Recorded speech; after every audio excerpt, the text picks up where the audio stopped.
Greetings, everybody. How are you? Happy Friday. Assuming you're watching this live. Welcome to potentially the last OSR Reddit roundup of the year, number 25. I think when I started counting them up, I ended up, this is the 25th one, which I guess is nice timing. Christmas being in the 25th day of December, and we're on number 25. I am cognizant that next Friday is Christmas Eve, and I believe the next Friday after that is New Year's Eve. I could potentially shuffle things around. We'll see. I do plan to stream next week. I'm not sure if I'll change the times up for more holiday-friendly times, so we'll see about that. I don't have anything else from a programming standpoint. Just happy to see anybody here who's here. Hey, Chip. Chip is in the house. How are you, Chip? So happy holidays to everybody. Hope everyone's having a great holiday season so far. I don't have any other notes, so let's just get to it. Let me go ahead and refresh the hot tab as usual, where I like to start. All right, first we get a map. I'm always down with some maps. This was posted by Hex Junkie. Layouts of villages in the Middle Ages. Let's see where this takes us. I'll post this in the chat. I like this stuff. I've been reading some books. Hey, Brian Smith. I've been reading some books on Middle Ages, kind of early Middle Ages at the moment. And there's pretty neat to see the evolution of villages as a thing, and sort of gave me a different understanding. I'm not sure if it's totally correct about sort of say the difference between a hamlet and a village, besides maybe just the amount of people in them. Apparently, hamlets are decentralized. There's kind of homesteads are just sort of scattered around. Obviously, they're because it's one unit, they're somewhat close to each other, but they're kind of here or there. Villages were really about taking a change in the way that changing that model from that sort of scattered model of just homesteads kind of here, there, everywhere to something. They use the term nucleated, where you're finding that village center where you have a kind of a center main kind of plot, and sort of bam, all the main homesteads are kind of gathered in that spot, and that's really what marks the village. Ain't nothing. I'm getting distracted from posting this link. This sounds like it might be in German. Glombosches Schmeid, and I'm sure I'm not pronouncing that correctly. Let me just type this in the chat. Layouts of a village in the Middle Ages. And then the other interesting wrinkle that I'm reading up on, and I don't know if it's absolutely correct, but this seems to be what the books and things I've read, the sources I've got into so far have talked about, is that really towns, it's not so much, I just look at towns as, okay, a village gets a certain size, you call it a town.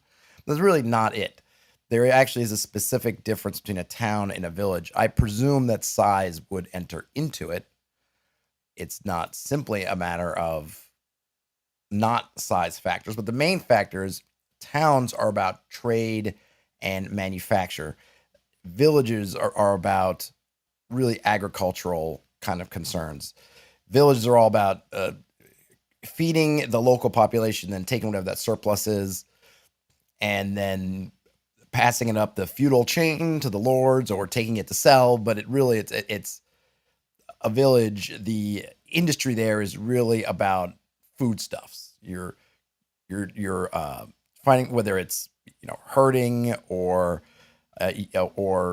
planting, whatever you're doing, it's all about kind of foodstuffs, subsistence for this population, with the excess subsistence being moved around.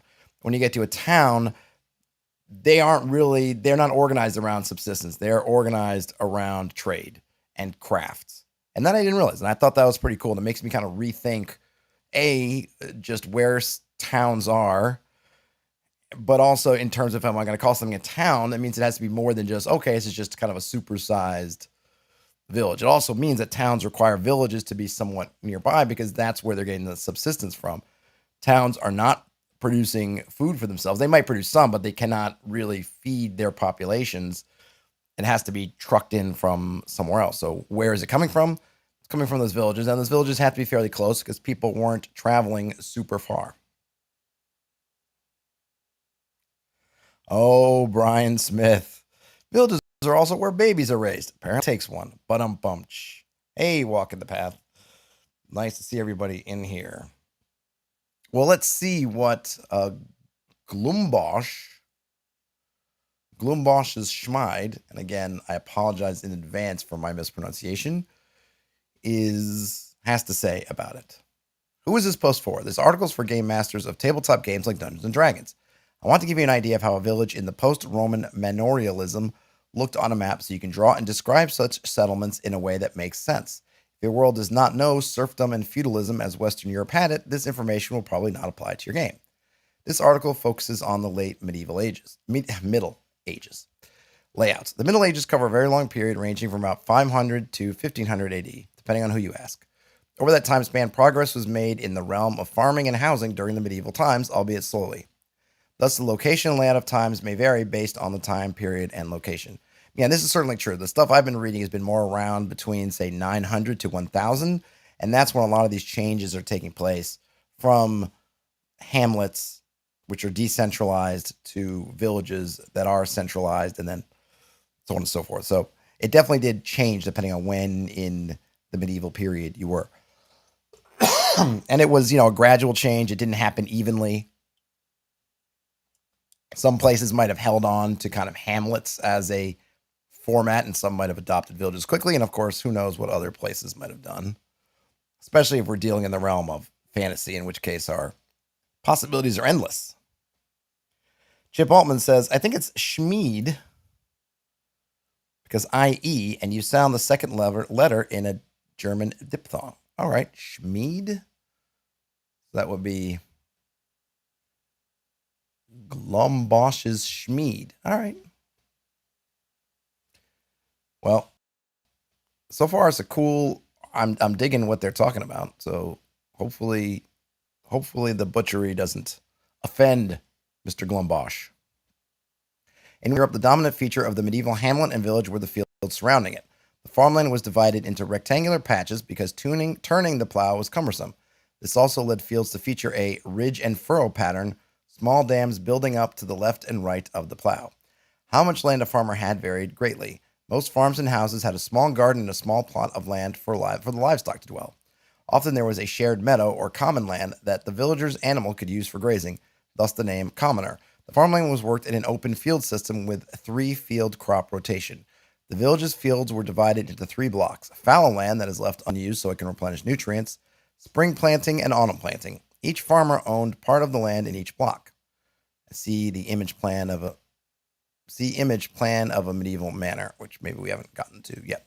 If your world has a different number or order of seasons, I recommend you invent your own crop rotation. Otherwise, decide how much and how often one could yield crops from the ground until it needs to be left fallow. The open field system is thought to have been quite inefficient. It forced everyone to farm in the same way at the same time in what was called Fleurswang, not Numberwang, in case you're curious.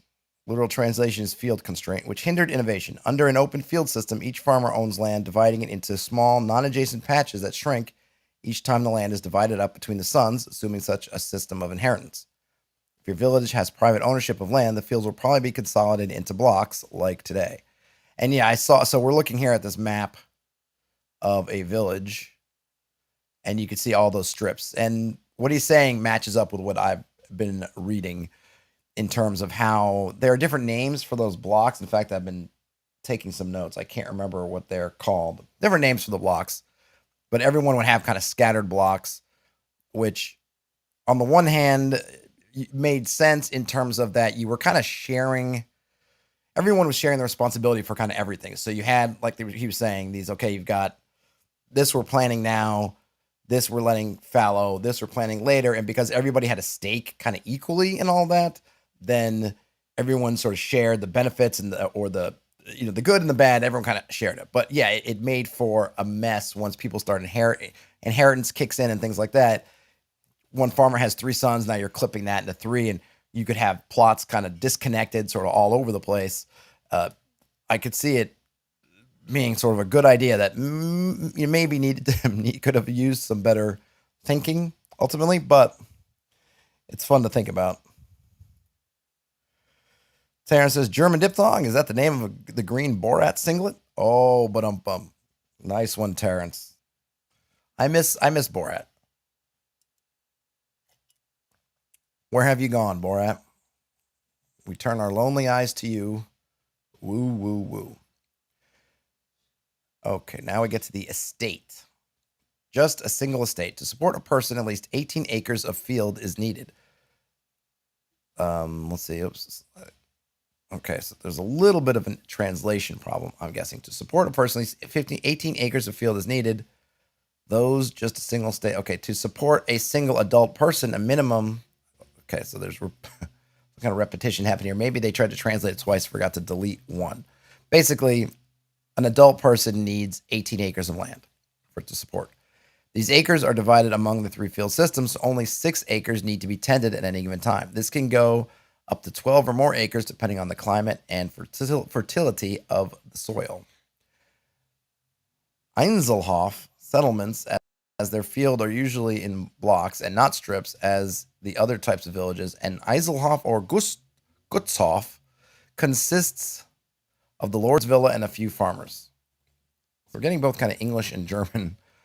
Hamlet, aka Weiler. A Weiler consists of 3 to 20 farms, most commonly in random shapes.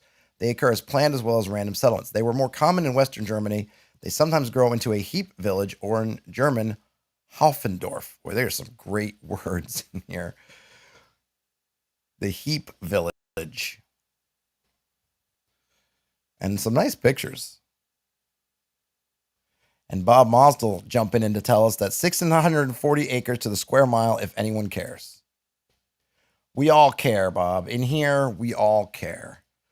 The most common layout of a village is the heap village. The settlement has not been planned or ordered by a lord. Typically, the shape is uneven and the placement of houses is random.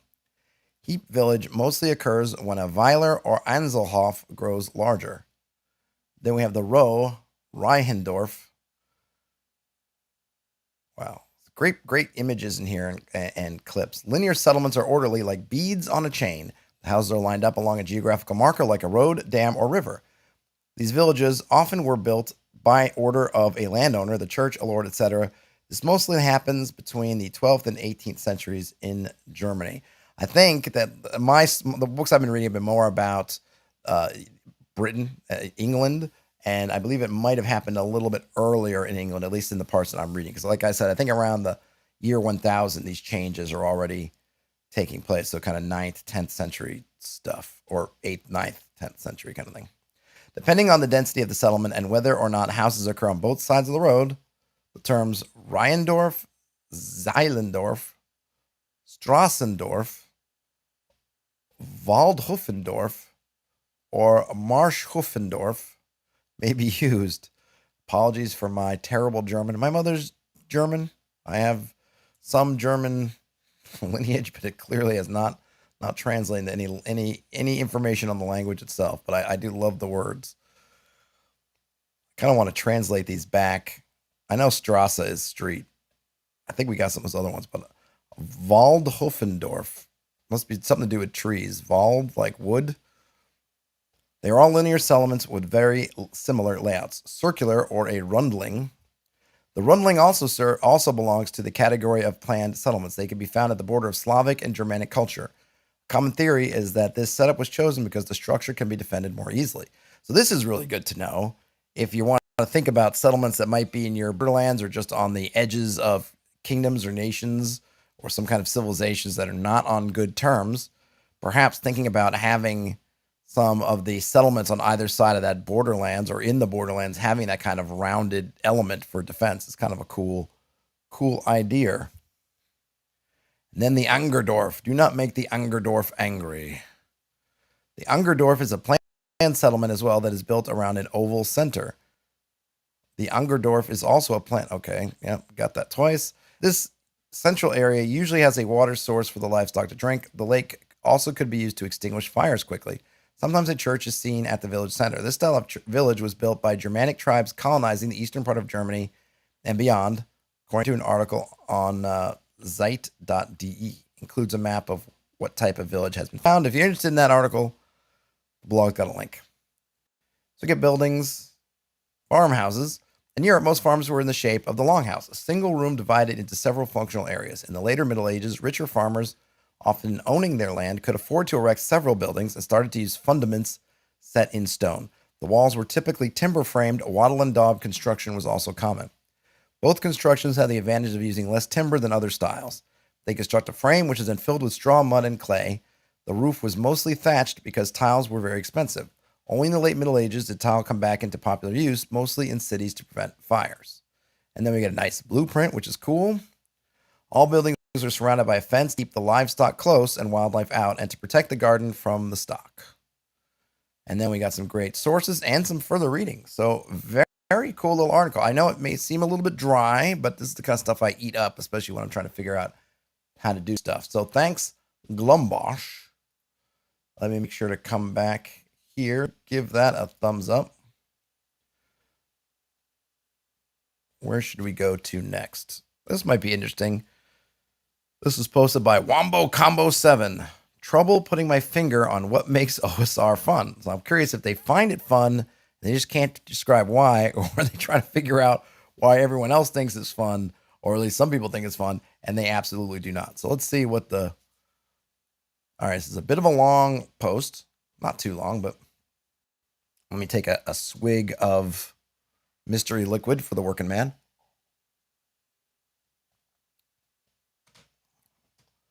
Disclaimer, this post might be a bit rambling. It's half gushing and half asking a tip of my tongue question about OSR, mostly gushing, likely.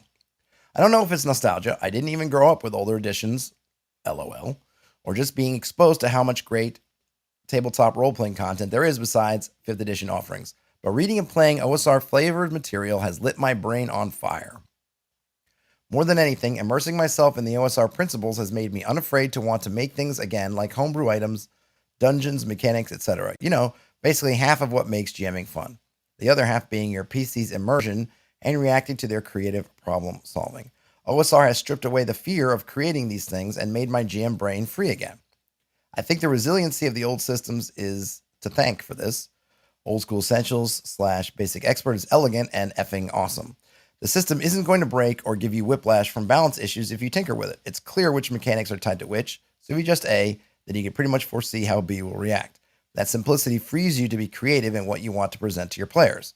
This playstyle makes me want to give my goblins some explosive poison arrow crossbow bolts, put 48 of them in a tower somewhere, reflavor my goblins into rat people, light the tower on fire halfway through the encounter, and cheer my players on when they now have a dozen explosive poison crossbow bolts that they looted off the non-flaming bodies. Make a few simple mechanics to go along with all of this, and your mind does the rest of the work. Best of all, your rat people will be different from my rat people because you decided to give them mutagens, which beefs them up after 1d6 rounds. Really, the whole game feels like the board game Mousetrap, where you set up all the pieces and then start the chain reaction to drop the cage piece at the end. What OSR has taught me is that the pieces can go in any order you want. They can shift around mid-game, and the cage piece that drops at the end can actually be an undead dragon hunting your PCs. That modular nature and the ease with which nuggets of content can be created for these systems appeals to the part of my kid brain that wanted to be a game developer when I grew up. With these games, you get that game designer feeling without the need to understand coding. The system presents you with everything you need in a no-fuss way and then prompts you with, what would you do better? Enemy stat blocks are so simple, you could memorize an entire one line for line with no trouble. And despite the rat people changes I made, it's just fun to know that you're running goblins the same way they did 40 years ago with 1 hit die, 1 hit points, and 5 XP. Maybe give them a wooden war machine on wheels for good measure. Reading all the amazing blogs and the old systems that get the hell out of the way, it feels like tapping into that arcadey middle ground between pen and paper RPGs and video games, but with authentic role-playing to back it up and give the game meaning. I've had a lot of fun with other systems, don't get me wrong, but I feel like this is where the good-ish is. The founders and proliferators of this hobby weren't dumb. This is intelligent design, and you can bet your butt that when I'm GMing a modern system, I'm bringing my OSR principles to the table. So help me out here, y'all.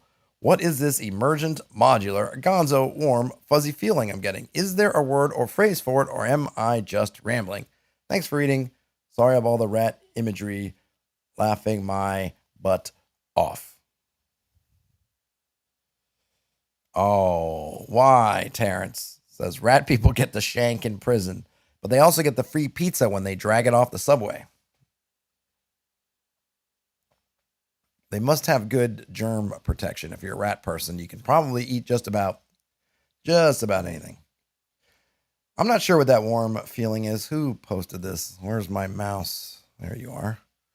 This is posted by Wombo Combo 7. I don't know what that feeling is. I mean, obviously you enjoy it and it gets your juices flowing, gets inspiration flowing. I suppose inspirational maybe is the word that I up. Go ahead. White Bread commented, sounds like this joy was inside you all along, but you needed a more streamlined system, less focused on balance and fiddly mechanics to find it. It's the joy of just playing the game instead of worrying about the rules. Game on! The joy was inside of you all along. It was you. And then Shorts in Snow responded, that's the nail's head. It's not about rules telling you what you can't do. It's about seeing what the limit of your imagination is. I started playing with my 5-year-old, and there's no way to predict what he wants to do. It's incredibly refreshing. So this is kind of probably going to be the post where everyone gets to gush about OSR. I mean, we are in an OSR subreddit, so I doubt anyone's going to come back with OSR stinks. Hex Junkie, who I think posted something before. Was it Hex Junkie that posted the article on Villages we just read? I feel like I just saw that name. He says, or they say, OSR games and specifically the modules made me realize that you could do whatever you wanted with a role-playing game and you didn't have to be stuck mind-numbingly planning out perfectly balanced encounters. They were, in particular, a huge breath of fresh air compared to the cookie-cutter WotC modules, which managed to have less interesting ideas in 300 pages than the OSR community manages in a trifold pamphlet. I'm assuming they mean pamphlet. Yes. I mean, there are different styles. I think you would find, obviously we're in the OSR subreddit, so we're going to find people who generally favor the OSR style of play. Go figure, right? So we're not going to get some kind of balanced, well, here's the other side of that equation of the things that maybe some people don't like, but hey, it's all good. Plus it's the holidays. Let's all feel good about the kind of games we decide to play. Rube Pizza Rat, Rube Goldian Joy, Rube Goldbergian Excitement. Nothing says, do you want to take a look at a little post I made about a subtle charm effect for RPGs? It's about 1.5 pages. I'd be interested to know if you all think it's worth reading. Yeah, nothing. Is it on? Will I find it on the subreddit, or you can drop it in the chat maybe, or you can ping me on Twitter or something and send it to me. I'm happy to take a look. In fact, I'd kind of like to make that maybe a monthly, something else sort of do on the monthly is get actual things from the community. All right, I see it. Let me, got the notification on my phone. Let me see. Cling rpg.weebly.com/tests.html. Is this it? Did I get that right? Okay. Posted by our own None Nothing. Ooh, do we get to see what your do you write as None Nothing? I'm just gonna try to see what is your authorial name. Oh, that's not a page. This will take us no time at all. I like the map behind you. None Nothing. Is that your own map? Great Northern Waste, the Northern Goblin Waste, the Blessed Desert. Fires of Punishment. Ignota Regione. Better mechanic for a subtle charm effect or an innovative use of art in your D&D campaign. The only thing I might say from a layout standpoint, None Nothing, is maybe white or another color, because I can see it, but it's a little bit, you've got the map and then you've got some gradient over the top of it that's going to black, but then the black type. So either you can move the black up a bit to make sure that or change your gradient so that or your text, move your text up, or change your gradient a bit, or use white or some other thing, or maybe a outline to make that stand out a little bit. Ah, that's your world map. Very cool. Okay. Posted by None Nothing. It's undated. Hi all, I just wanted to share something I came up with for my D&D campaign. It's a little outside the box. I was introducing a new humanoid monster to my campaign, an Underdark dwelling salamander humanoid that was making trouble on the surface. I'll call them Dwellers. I wanted the Dwellers to have a special ability where if any nearby creature failed a check, they would view the Dweller positively or as being non-hostile. A minor pheromone-based charm. This is where the art comes in. I commissioned an artist from Fiverr to draw 2 pictures of a Dweller, one where the Dweller seemed potentially hostile and one where it looked sort of innocent.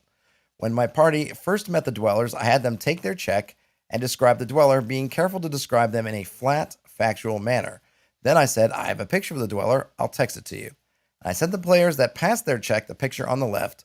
To the players that failed the check, I sent the picture on the right. Oh, very interesting. I'm seeing just a few subtle touches, mostly in the face. I noticed there's but also the spear is a little bit different. So if you're, if eventually this will come out in podcast form, so I will try to make an audio version. It's probably better to describe it. So you have essentially a humanoid lizard with 3 or 4. I see. Actually, that's interesting too. So the gentle, friendly humanoid one has 3-toed arms and legs, but stands upright. Got a tail. It has a spear in one hand, and it looks like some kind of wicker shield in the other hand. But its eyes, I'm not sure how to describe it. Maybe they seem kind of glossy, but definitely kind of wide open, fully open. The mouth is maybe forming a bit of a smile at the back. It looks a little bit like, I don't want to say Kermit the Frog because I don't want to make light of it, but it has a very, I can see it has a very sort of neutral to friendly look to it, even though it is armed. The spear point is wide. I think probably the note was that it's still a spear, but maybe it looks like a less angry spear or maybe a more utilitarian spear. Now we get to the one on the right, has 4 fingers and 4 toes, which is interesting. I'm curious as to the reasoning behind there. If the concept is that having the fourth finger and toe makes it seem by itself even more aggressive. The spear has a much more aggressive tip to it, and instead of kind of a slight smile, it's got a slight frown. Its nostrils are showing slightly, and its eyes are not wide open, but have a little bit of a more angry sort of down dipped sort of approach. And you can see, whereas the other one, it looks like it almost has no pupils. This one, you can see the pupils with the eyes, but it has a little bit more of a, not a friendly expression. Expression is definitely, if not, doesn't necessarily read to me as aggressive, but just, unhappy, which I guess could probably read as aggressive.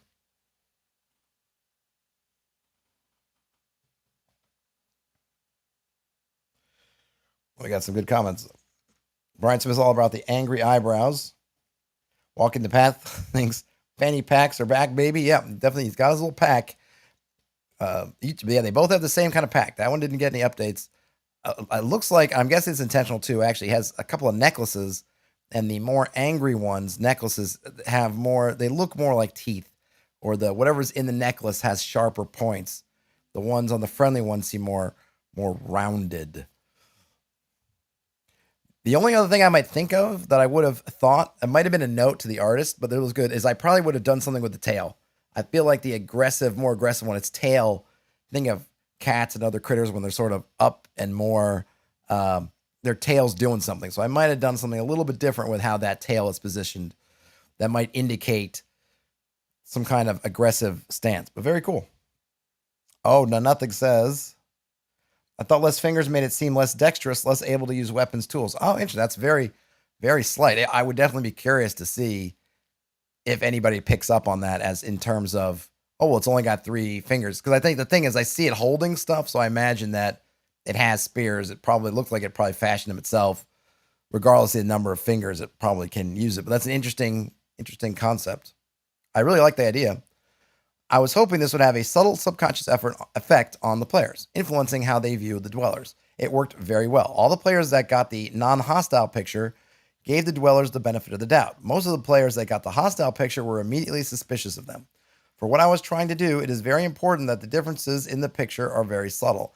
Neither makes the dwellers look like horrible monsters with blood dripping from their mouths. If one player glanced at another's phone, they wouldn't get, hey, Bob's got a different picture than me. The default mechanism a DM might use for a charm effect like this would probably be to tell the players who fail their checks versus pheromone, you feel like the unknown creatures are friendly. This is not ideal. Even if you use a note, players aren't world-class actors. Everyone at the table will know what's happening. The charmed player will only be friendly until they have the thinnest excuse not to be, and the non-charmed players won't take the charmed player's opinion seriously. Doing it this way might let your players actually inhabit their PC's influence state, and hopefully will lead to better PC to PC interactions about how to treat the dwellers. If it doesn't work, just move along, and your players will never need to know that you tried something and failed. I think it works really great. I mean, the only problem is you gotta either be a good enough illustrator to do this yourself for some of the stuff, or you need to hire out to Fiverr or a similar service to get somebody to draw it for you. But I think it's definitely a great idea. It'd be interesting. I wish maybe there would be more ways to do. So I think if I had to wanted to copy this effect, but I didn't have the drawings to do it, I might try to use words. And to Nothing's point, you want to avoid saying you think it's friendly and you think it's not. It's hostile, because beyond what he was saying, that people are just going to use the thinnest excuse to change their minds, which is true, right? One side's just going to assume that they're kind of charmed or some kind of effect or something similar, because you're basically telling them how to feel about it, which is not, even though that's really the effect. What we're trying to do here is put it into their minds that it's friendly. So I think what I would do is I would try to use similar descriptors. I would avoid doing things, if I was using the descriptors myself, the number of fingers and toes, because if I have to say that and I say it out loud, either I have to do a lot of notes to people, or I might say, if I had, say, 3 players in front of me, saying, when you look at the dweller, it looks fairly friendly. Or I would even say it looks fairly friendly. It looks, it's looking at you. Its eyes are wide. And I'm guessing I'm kind of usually just really taking stuff from the illustration. Its mouth seems to be set with just the tiniest of smiles at the other side, at the end of the back. I might look at the other person and say, for you, when you look at it, you see its eyes. You are getting kind of this. You feel like there's a little bit of angriness coming from there, where they saw it as sort of a wide open friendliness. You're seeing a little bit there, and then you kind of take that look, and whereas some person sees it as a slight smile, you see it as a little bit of a frown, and you could swear that you see their nostrils flaring slightly, right? So I might try to do something like that and give them some different adjectives, and then I would assume that maybe the discussion would come down to, well, which is the right observation, right? Is it smiling? Is it frowning? And it's subtle enough that it could be, either way, right? What one person sees as a little bit of an angry glance, or intention there, someone else sees as being wide open. And of course, it could be, which totally makes sense, would be that maybe they're looking differently. Well, I could see in my party saying, well, that this thing just doesn't like the look of you, player one. It likes me. And so then you end up in a different space. So that might be how I would try to simulate this, but it's a really great idea. I just wish, these are the kind of things I wish I had the resources to do, but I don't.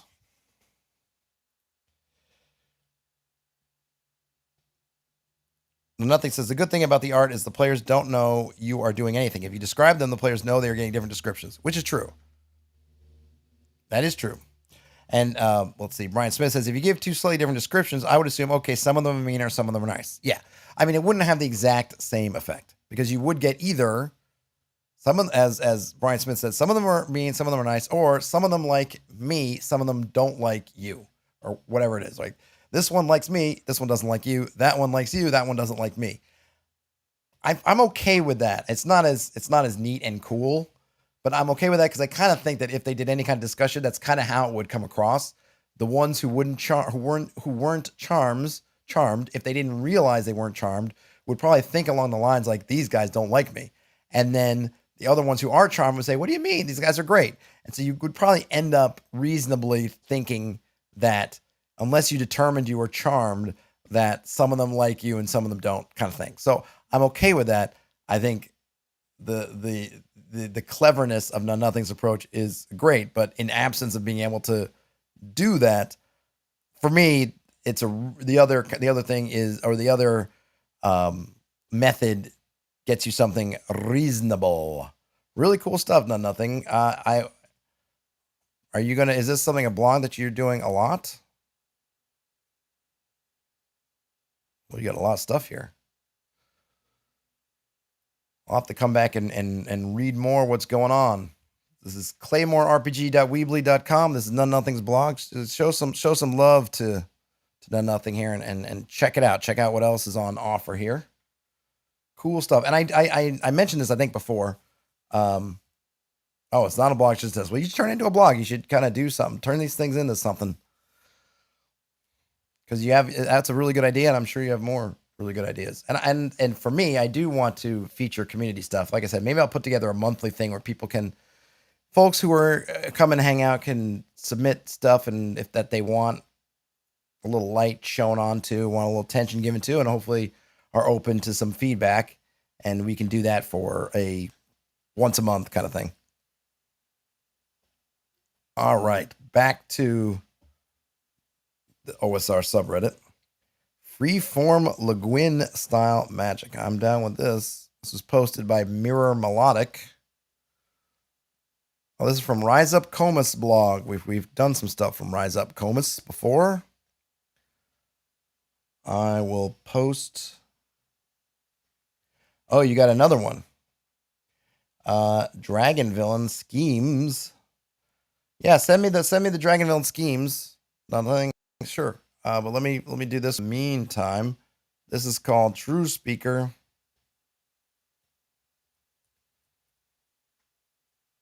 Freeform Magic.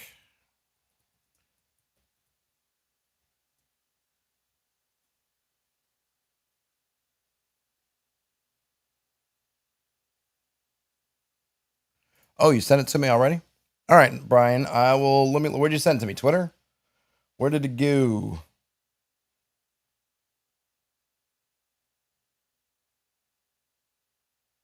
Oh, this one. Okay. Yep. Yes, I will do that one next. Let me do this one. Hopefully this one's not too long. Where are we at? 37 minutes? Hopefully we can get through Rise Up Comus, True Speaker, and then I can get to Brian's submission. This one was posted yesterday, aka December 16th, 2021. It's called True Speaker, Freeform Magic for OSR-ish games. I posted the link in the chat, and it's also displaying in the video if you are watching this. The quadratic wizard and the linear fighter is an old quote-unquote problem. I also see RPG forum posts at least once a month asking for recommendations for freeform magic use. And Mage and Ars Magica are always ready at hand to recommend. I wanted to offer an alternative. True Speaking is a magic system that is freeform but also pretty dirt simple. No spell lists, no looking up rules, no spell slots. Magic relies on free Kriegspiel rules, give or take. Fighters and wizards become incomparable. They do not use the same rules to do the same things. I've framed this class in Glog terms because 1, the Glog keeps HP low, which is important, and 2, I wanted the abilities to cap out quickly. Reframe the basic idea into your game of choice. The Ouroboros eats itself. A lot of ideas for this class came from at Eric Bay 3's DCC homebrew rules. Many thanks to him for sharing those with me. And it's not linked, so don't know if those rules are available somewhere. You could probably search for it if you are curious. A caveat, having control over everything and everyone is weird, inappropriate, bad. Le Guin handles this material incredibly thoughtfully. Before using this magic system for murder hoboing, set expectations at your table about what is kosher within these rules for you. Fun should be fun. Don't take the open-ended nature of the system to make gameplay not fun. The True Speaker. That is the language dragons speak, and the language Segoy spoke, who made the islands of the world, and the language of our lays and songs, spells, enchantments, and invocations. Any witch knows a few of these words in the old speech, and the mage knows many. But there are many more, and some have been lost over the ages, and some have been hidden, and some are known only to dragons and to the old powers of earth, and some are known to no living creature, and no man could learn them all, for there is no end to that language. From the Wizard of Earthsea. You know the true speech, the words of command, the old tongue, the language of creation. What you say in the true speech cannot be a lie, therefore it is true. By speaking, you reshape reality to fit your words. True Speaker A, I think these are those 4 class abilities, if I'm recalling Glog. A, we've got detect spells, 1-syllable true words. B, 2-syllable true words. C, 3-syllable true words. And then finally D, 4-syllable true words. Detect spells. Speaking the true speech resonates throughout the world. You can sense any true speech within, I guess, insert some number of miles of the spell being cast. Or insert template within template miles. So I guess it'd be one. I guess it would go up with level. So within your level, or your class level.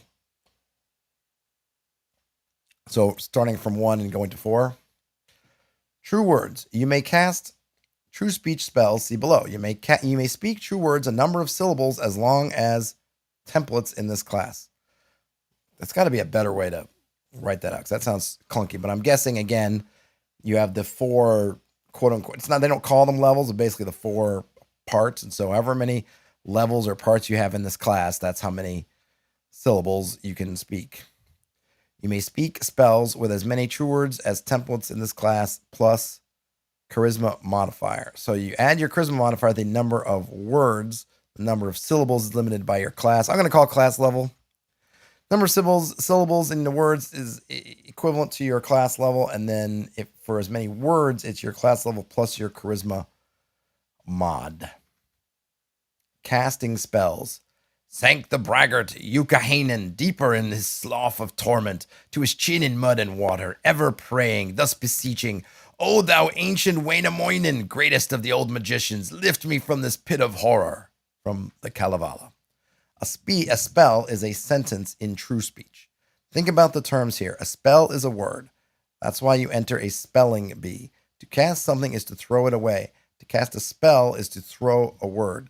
Anything or anyone who hears a spell must obey it to the best of their ability. For example, open will cause a door to open. Kneel will force a particular person to kneel before you. Give it to me will oblige a dog to give you whatever it has in its mouth, or a thief to return what they've stolen. Drop will cause a fig tree to drop its figs for you. It can also cause a fighter to fall prone or perhaps drop their weapon. At their own interpretation, see Rule of Plausible Deniability below. How long do spells last? A person is compelled to obey the spell until the earliest instance they have fulfilled it. Someone commanded to kneel may get up at any time afterwards. A spell commands a person instantly. Clever true speakers can use their quote-unquote turn to give their allies extra actions by commanding them with spells. The commanded creature does not have to spend their action on a later turn to obey unless the spell specifies continuous or prolonged action. I just need a little drink here. If a creature ever starts their turn under the effects of a spell, they may make a saving throw to break the spell's hold on them. That is to say, step 1, the target acts immediately on the true speaker's turn. Step 2, if the spell has not been resolved, the target may make a saving throw at the beginning of their turn until they break the spell or the spell is complete. Game design sidebar. Effects should never not do anything. If you are bitten by a snake and get poisoned, something bad should happen.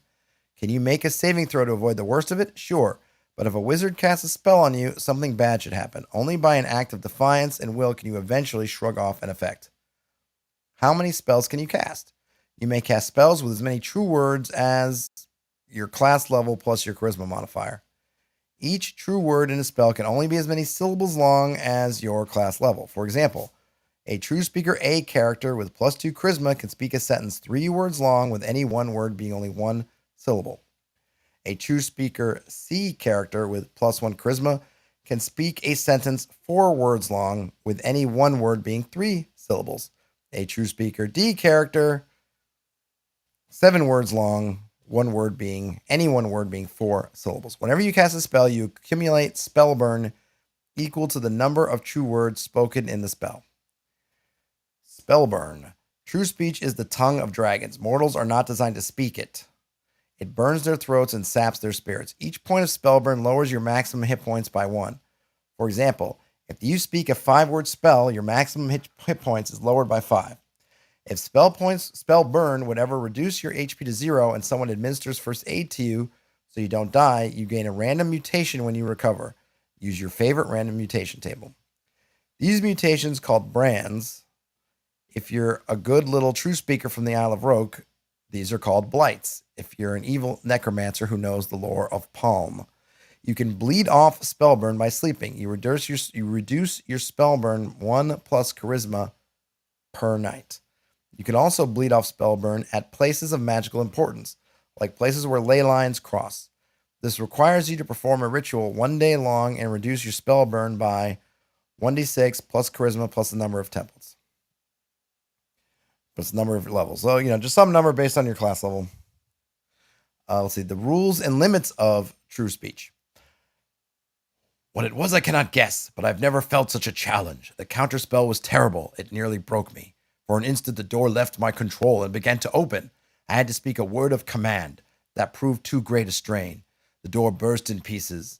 Something dark as a cloud was blocking out all the light inside, and I was thrown backward down the stairs. All the wall gave way, and the roof of the chamber as well, I think. From the Fellowship of the Ring, that is Gandalf talking about trying to essentially cast the spell, lock or whatever, keep the door closed on a door, and the Balrog, I guess, essentially casting knock on the other side, trying to do a little push-pull, and of course it ends up bringing not only the door down, but the whole room down. Lincoln says, it's like taking vicious mockery and making a whole spell system out of it. Yeah, kind of. Pretty much. All right, I lied when I said you didn't have to memorize a lot of rules. There are limits to casting spells with a true speech. These rules define what is and isn't possible with this system. They're pretty easy, though, so consult them when needed. Side note, it is rumored that true singing controls not the present, but the future. This is how the world was made. They also say that the dwarves' true runes control the past. That's very intriguing. The rule of subcreation. A spell can only work within the natural bounds of creation itself. Snow cannot burn, apple trees cannot grow pumpkins, a dog cannot transform into a man, or vice versa. You can only command objects, things, people, etc. to do things they can reasonably accomplish. These actions can be foolish, even dangerous, but they cannot be unnatural. The animist's first exception, movement. Most people don't know this, but almost everything can move. They just choose not to. Spells that command something to move, rocks to stack themselves, arrows to fly without a bow, flames to leap from their logs. Spells can command anything to move, and it will obey. The animist's second exception, speech. The little spirit in almost anything can also speak. Spells can command anything, rocks, books, dead bodies, living people, to speak, and it will obey. Unless the spell is cleverly constructed, most things will not say anything meaningful. See plausible deniability below. The necromancer's first exception, time. Time isn't real. It's a tacit lie that makes people comfortable. You can speed up natural processes, but not work through spells. For example, milk can instantly curdle, fruit can instantly ripen, a man can instantly grow a beard. The rule of iron. Iron is the act of the demiurge. Men use iron to kill each other, thus fulfilling the evil will of the demiurge. The true creator has never touched iron and thus cannot affect it. If you are carrying a significant portion of iron, true speaking cannot affect you. If you are carrying a significant portion of iron, you cannot speak the true speech. Game design sidebar. For stuff as nasty as this subsystem, you should give players an out. Someone carrying an iron can either benefit from by getting extra actions from, nor be harmed by true speaking. They tap out. The rule of the listener. Spells only affect something that can hear you. You cannot affect the moon, for instance, it's too far away. Now we get to the rule of plausible deniability. Oh, that Terran says the halfling's true moo controls the lactose. He who controls the lactose controls the universe. Yep. Baron Vladimir von Halfling. Rule of plausible deniability. This is an important rule. Someone who hears the true speech must immediately obey the spell to the best of their ability. They are allowed to find loopholes. A person commanded to do a single thing will do it and can then resume whatever they were doing previously. A person commanded to kneel will bend the knee for a moment and then get back up. A person commanded to drop your sword will drop it, but can recover it at the earliest opportunity. Excuse me. The true speech is especially ruinous when a moment's action would spell their doom. Walk forward could make even a strong-willed person step off of a cliff. Then again, so could a strong fighter bull rushing them to their doom. Clever spells can entrap a person for a length of time. Count every grain of sand on a beach could potentially occupy a victim indefinitely. If a creature ever starts their turn under the effects of a spell, they may make a saving throw to break the spell's hold on them. The rule of naming. Anything that hears you will obey you for a moment. Given time, a creature's own will can overcome your spell. However, if you speak a true name as part of the spell, the target cannot make a saving throw to overcome continuous action. Exception of counter-naming. The rule of naming is sublimated by this exception. If the target also knows your true name, their knowledge of your name allows them to ignore the use of their true name. They are allowed a saving throw as normal.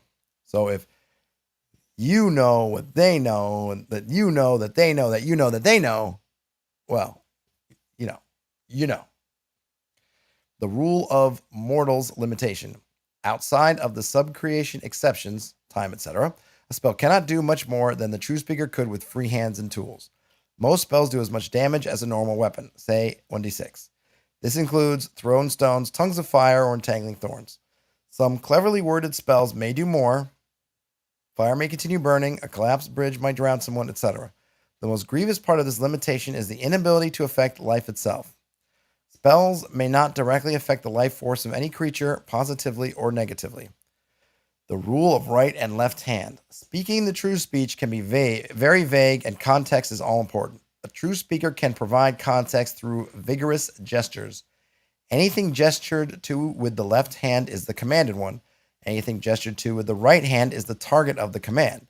For example, the true speaker says attack, gesturing at one orc with the left hand and a human bandit with the right hand. The orc is compelled to attack the human bandit. You can only gesture with hands that are completely empty. Being more eloquent with your spells removes the needs to use gestures altogether. The rule of specificity. Gestures can only get you so far. The more specific a spell, the better in accordance with the caster's wishes. For example, all orcs stop would target every orc within hearing. Oh boy. The rule of cumulation. Spells only command, they do not create. You must have a valid target for your spells. There is a saying, it must be raining before it storms. You cannot call lightning from nothing. First, the spirits of the air must make it rain. Then it must storm. Then you can call lightning. The rule of countering. Anything that true speech does can be undone by true speech again. The most dangerous spells compel changes that cannot be undone. For example, an ensorcelled brother putting his sword through his brother's face. The exception of the sorcerer. Spellburn cannot be healed by the true speech or by any magic. Okay. Brian Smith says, like an entire class based on command reminds me of the Bene Gesserit voice. It is a little bit, yeah. The Bene Gesserit voice doesn't seem to have many downsides to it. I don't know if the Bene Gesserit ever got really exhausted or hurt just by the act of using the voice. I mean, obviously you don't really hear unless you fail to rest up, unless you take yourself down to the wire, down to 0 hit points, basically. Brian Smith also says, this would be fun with a symphony conductor character. Yeah, potentially. Elfmaid says, this alternate system seems more complicated and rife for abuse than the regular Vancian magic. It is also highly dependent upon cooperation, agreement, and acceptance of GM adjudication. Yes, it does require that stuff. I think it could be a lot of fun. But yes, it does require some things. And it's one thing that it's just some of the things you get. So, right, we look at this idea of, okay, 1 syllable per word per your class level. So a first level true speaker can say all orcs stop, target every orc in sound of their voice to stop. If you were fighting Sverfaneblin or whatever, what are those the deep dwarves, Sverfaneblin, what are they called again? Or something else with multiple syllables in the name, like Rakshasa. So suddenly you can't say all Rakshasa. I mean, granted, you might think, well, Rakshasa are higher HD, higher levels, they should be more difficult. But then there are other things that are weaker than orcs, but just have longer names, and that makes a big difference. So halflings, you need to be a second level true speaker to say all halflings stop. But what's the difference in terms of what you're doing? Nothing really. It just so happens that there are multiple syllables in one name and not in another one. There's some really neat things in here, and I do like kind of ad hoc magic. I think in one of the streams I did about Barbarians of Lemuria, Elfie mentions Hobgoblin. Yeah, Brian Smith says God, one syllable. Yes, but God has to hear you. Maybe God wouldn't be listening. And God probably is above and beyond this kind of magic. Chip says, sounds kind of like letting wizards play Fate in a D&D game. I think it could work. I think it could work. I think I'd want to make some changes to it. I think I would probably want to build in some resistance. I mean, some of the things like, hey, you're doing what other things can do. Is kind of what Barbarians of Lemuria had when you're casting your first circle spells. Essentially, the idea is you're using magic to do what a non-magic creature could do anyway. So the damage you're doing is, even though it might be like they're saying throwing a rock, casting a fire bolt, it's the same as somebody using a sword or a bow and arrow, something like that. So in that sense, it's almost like you're reflavoring, in a way, mundane things, but you're using magic to do it, which I like. Because yeah, you're levitating up the rock face, someone else is climbing. It ends up being, you're doing it in a kind of a cool wizardly way, but the reality is that you're levitating up there, the fighter's next to you climbing up, and you're essentially going at the same pace and everything like that. Where you can run into trouble are these things where you have to look at, okay, how can this be abused?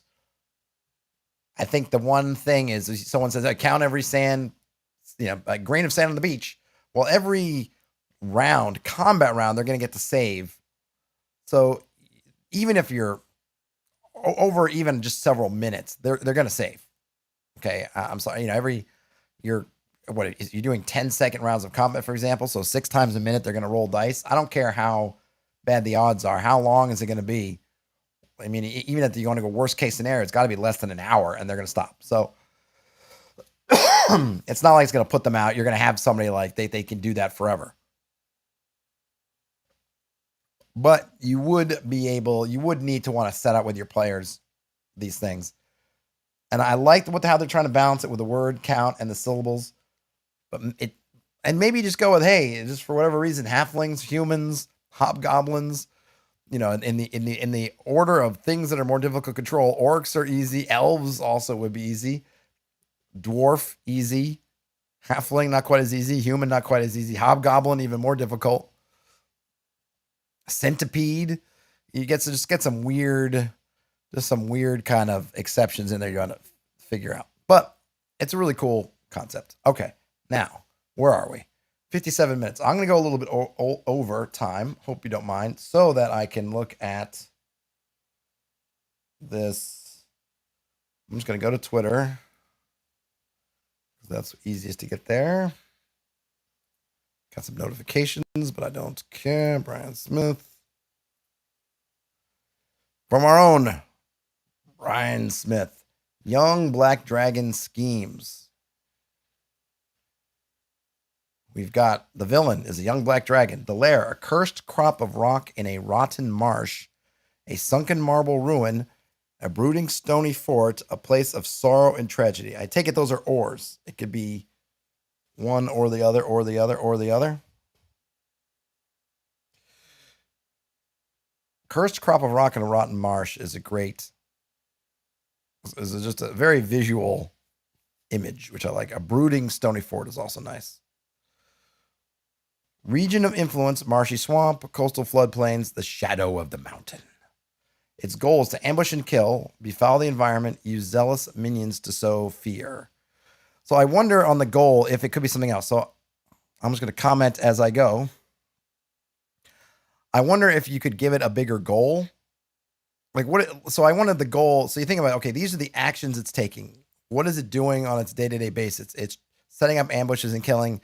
It's trying to befoul the environment. It's using zealous minions to sow fear.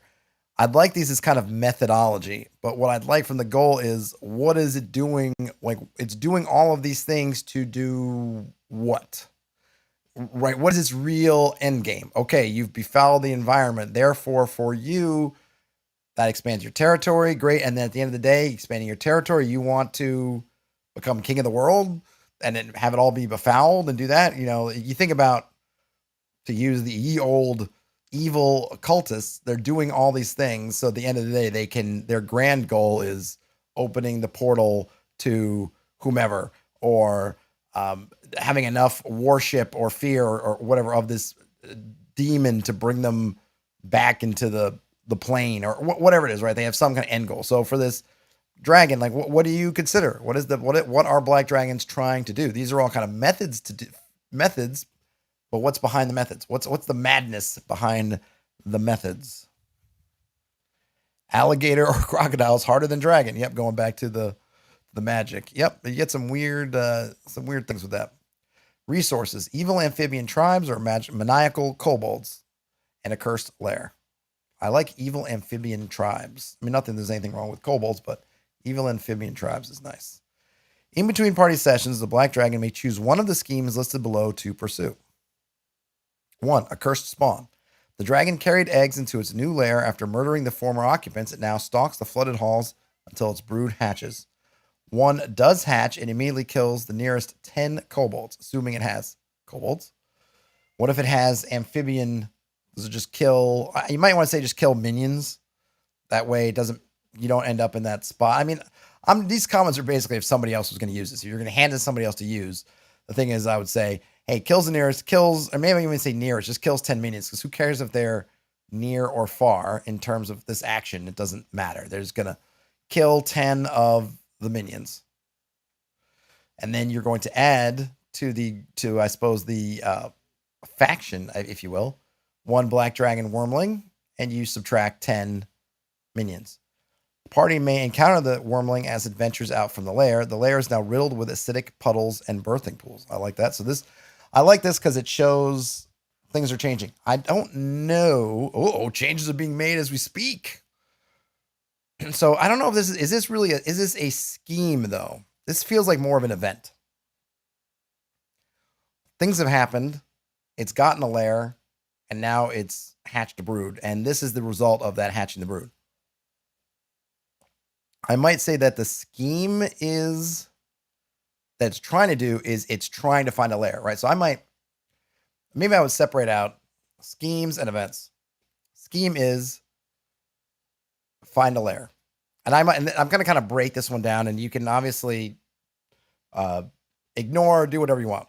Scheme, find a lair. First thing first, find a lair, kill whoever's inside, take it over. This becomes something that if whatever lair it is, if it's something that something can escape from and then get to a town, this is where rumors can start, right? There was a mine, let's say, and now the mine, something came, maybe even people don't even know what happened, but the mine is now under a cloud, and there are only a few people have struggled back, and all they just talk about are things that just little hints of what might be there, stuff that might be associated with dragons like acid and whatever else. But that's the event, right? Boom. It's got a lair. Now, once it has the lair, what's step 2? Is get the eggs in the lair. Maybe it's brought the eggs with it. You could make that a different event.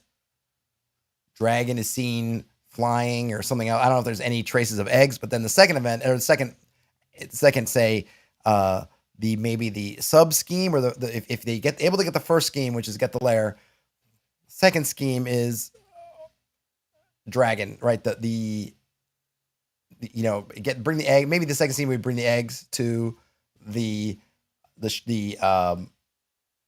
to their lair, or you could just make it out of one thing, right? So the first scheme would maybe it's easier, simple to say, hey, first scheme, find the lair, make your nest, and part of that's finding the lair. So all that happens, boom. Once that happens, you can put a timer on it. After so many weeks, months, roll some dice, a black wormling is going to be spawned. And you could also might want to put in if they have some kind of turnover to minions, like every week or so will more minions arrive, because that could be something else, or that could, another event, right? Minions being drawn to it. So weird amphibian creatures are going to be seen, or kobolds will have been seen. They all seem to be going towards the mines or wherever it's made its lair. So that's another kind of thing. And then the event that happens is, okay, on whatever date, if the party hasn't interceded before, now there's going to be a black dragon wormling in addition to the young black dragon. And then you can do some accounting with the minions. It may not even matter in the scheme of things if losing the minions. Like if you want to do the math of it had 20, then, it feels like one of those word problems that my daughter gets down in school. They had 20 minions, 5 more came from the swamps. But then the Wormling 8 to 10, how many minions are left? Like does it matter? Maybe not. You could just say, hey, there's going to be at any given time when they come in, there's going to be 3d6 minions, and so you'll end up with some number between 3 and 18, and that will just you could just sort of abstract away what's happening to the various minions. Or you can do it, use your calculator or abacus or whatever, and kind of do the plus minus math, but may not really be necessary. And I like now that you could talk about the layer. So you go from the layer being whatever it was, now it's got acidic puddles and birthing pools. And if you, for yourself, it may not matter, but if you're doing this maybe to give somebody else, you might want to put something, hey, what do the acidic puddles mean? Is it just for purposes of atmosphere, or does it have some other effect? Like, hey, if you step in it, you're going to take some damage.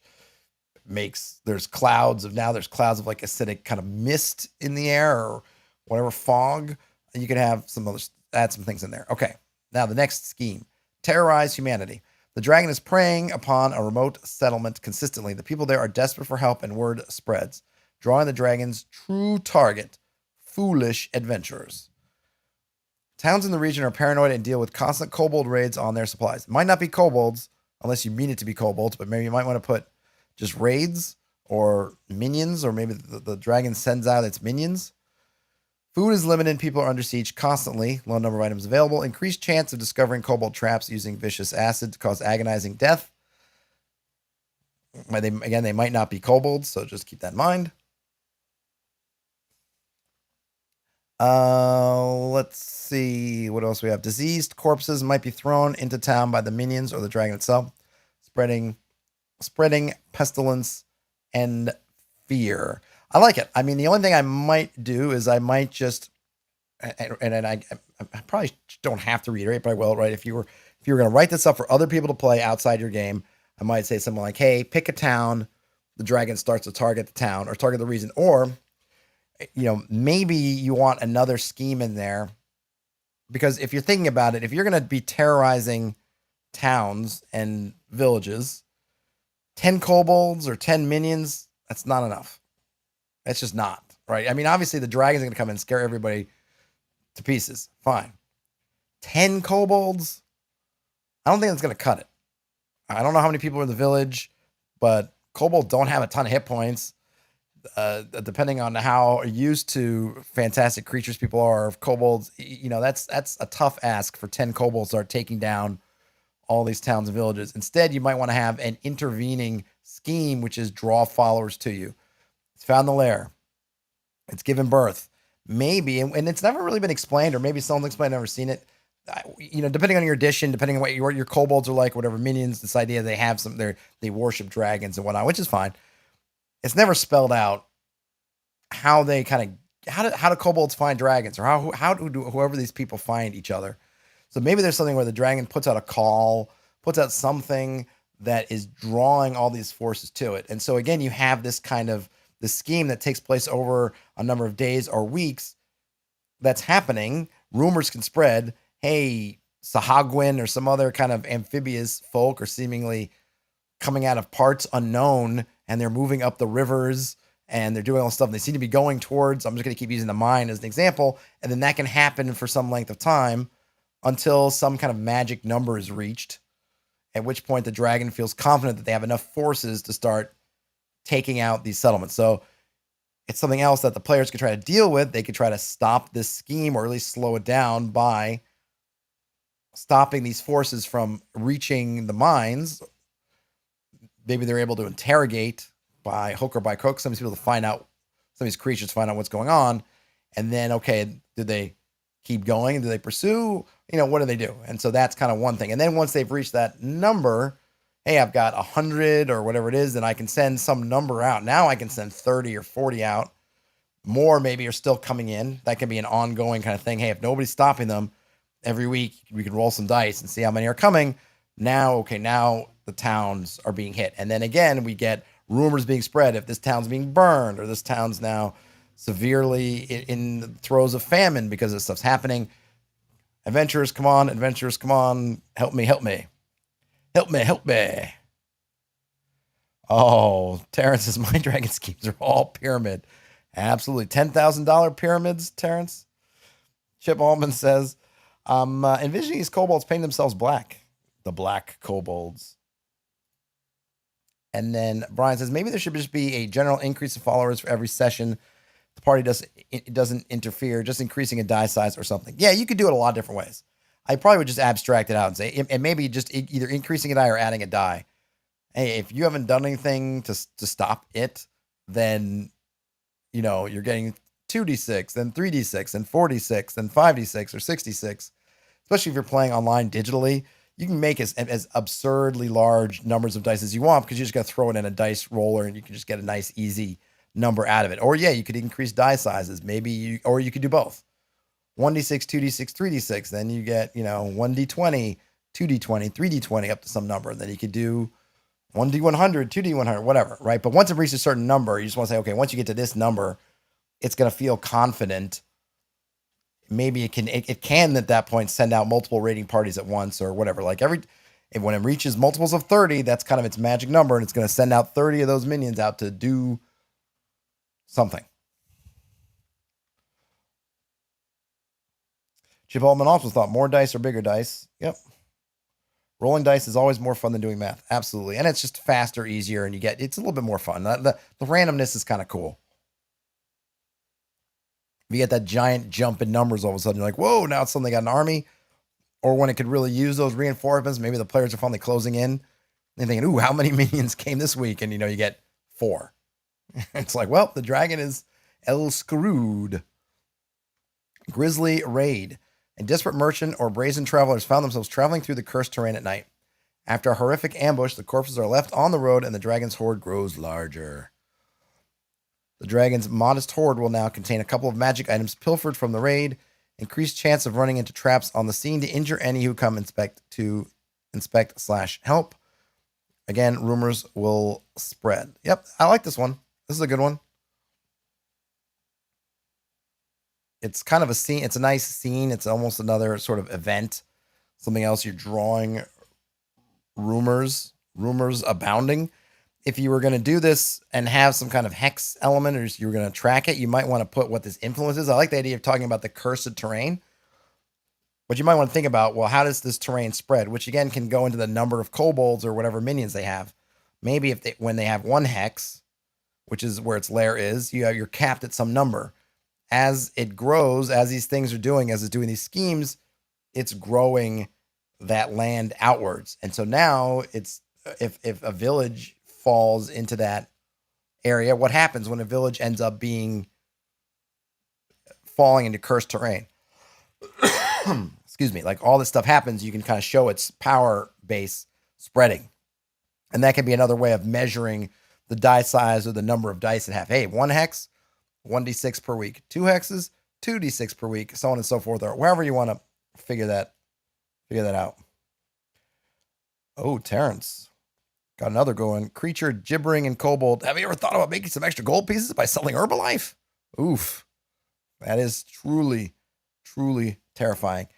Ryan Smith says, I like the influence idea. Yeah, there was some module, some adventure we did. I don't remember which one it was that had a similar thing. Hold on, let me see if it just comes to mind. We did something, we looked at it, something similar. Oh, what was it? No, not Hexaledge. Wasn't Winter's Daughter. Wasn't the Isle of Glassland. Wasn't the side quest decks. I don't remember what it was now, but there was something we did. Go back, and if you look back, I'm trying to remember now, but I could have sworn we looked at one that had this whole concept of spreading sort of a malignance that had to be found. And it's not coming to me right away, but I know it's there. It wasn't the Black Worm. It wasn't Mike's World. Man, now I'm spacing out. I could have sworn it was something that we looked at on the channel, but now I'm doubting myself because I feel like we're back in October. Somebody refresh my memory if you remember what that was.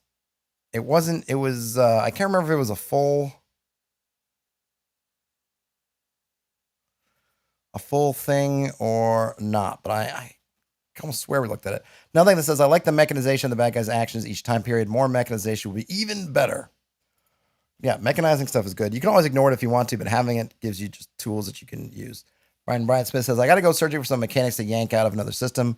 I've written out a few of these as like little events to make baddies feel alive, Bandit King, Necromancer, etc. Yeah, I mean, so for me, I like the fact that you might have schemes that build on each other. So it has to, or it's almost like fronts. Hey, first thing it's got to do, clear out the lair, plant its eggs. Once it's got that lair, set that influence, then it's on to step 2, which is grow that power base. How does it grow it? It those things you were talking about. It's growing its power base by polluting the lands and terrorizing and doing all that stuff. And then maybe you think about, well, what's that third level? How far can it get? Is it just going to try to do this infinitely until it encompasses the entire globe, or is it trying to reach some point, and at which point then we get maybe what its end game goal is? Once it has X amount of hexes under its influence, once it has this much power, then it is going to do something, right? And what might that maybe final escalation be that's leading towards that? Like I mentioned before, what is its ultimate goal? But yeah, really cool stuff. Keep us in the loop with how this stuff progresses. I'm trying to remember what that adventure or what that scenario was we looked at, what it was about. It wasn't a one-page adventure. I don't think it was a one-pager. I can't remember, but that one would have been really good for you because it had this whole thing with the land going bad and it's spreading, and you could try to stop it, but you really had to go and do a ritual, and it had some things in there, including I think some mechanics that might be interesting to look at, tweak a little bit for your specific thing. If I can find it, I'll try to post it over to you. Taryn says, well, if you're writing an adventure around it, I throw in villain turns for manipulation of the party into doing your work for you. You could do that too. Or you can just, the party is going to do that stuff themselves. Often enough, the party, depending on how ambitious they are, you might not even have to really do anything to get them to say, like, how can we help you? Or, hey, if you spare this village, we'll do this other thing for you. And the dragon's like, great, well, what do I really want? Even in the schemes, it notes that it wants adventurers, but I don't think we're told here why. So that might be another thing to think about. If it really is trying to get the attention of adventurers, what does it want to use those for? Is it just bigger kills, or is it trying to do something more that it thinks it might need adventurers for?